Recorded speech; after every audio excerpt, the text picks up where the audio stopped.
გორის მუნიციპალიტეტის გამგებელმა ახალი სასწავლო წლის დაწყება ბაღის ახსაზრდელებსა და პედაგოგებს გამყოფი ხაზის მიმდებარე სოფელ ქვეშიდან მიულოცა.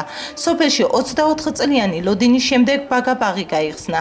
შენობის რეაბილიტაცია ადგილობრივი ბიუჯეტიდან დაფინანსდა და პროექტის ღირებულებამ 113.739 ლარი შეადგინა. ულოცავ ქვეშის მოსახლეობას ახალი საბავშვო ბაღის გახსნა სამსოფელოში 25 წელი აღარ იყო საბავშვო ბაღი და ეს იქნება ერთ-ერთი კერა, რომ ჩვენი მომავალი თაობა ისეულად აღიზარდოს, ულოცავ მშობლებს, ულოცავ ახსაზრდელებს, ულოცავ პედაგოგებს.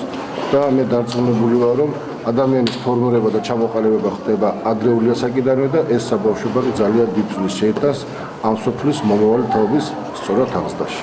ქვეშის საბავშვო ბაღის სკოლამდელი სააღრდელო დაწესებულებათა გაერთიანებამ უახლოესი ინვენტარით უზრუნველყო.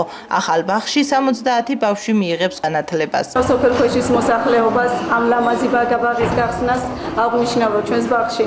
სოფელში 25 წელია ბაღი არ ფუნქციონირებდა. ბაგა ბაღში მივიღეთ 70 ახსაზრდელი. ბაღი არის აღჭურვილი თანამედროვე ინვენტარით, არის უმაღლესად ძვირფასი კვება და მჯერავს, რომ სოფელში ერთ-ერთი სამაგალითო ბაღი იქნება. ძალიან კარგი და ლამაზი დღეა, ძალიან გახარებულები ვართ. ჩვენი შვილები ესეთ ლამაზ გარემოში ივლიან და რაც მთავარია, მეტი დრო ექნება მშობლებს თავიანთი საქმიანობისთვის.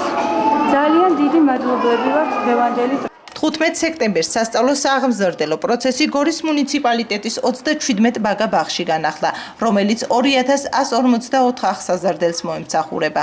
2015-2016 წლებში გორის მუნიციპალიტეტის ტერიტორიაზე არსებულ 21 საბავშვო ბაღს რეაბილიტაცია ჩაუტარდა, აშენდა 3 ახალი ბაღი.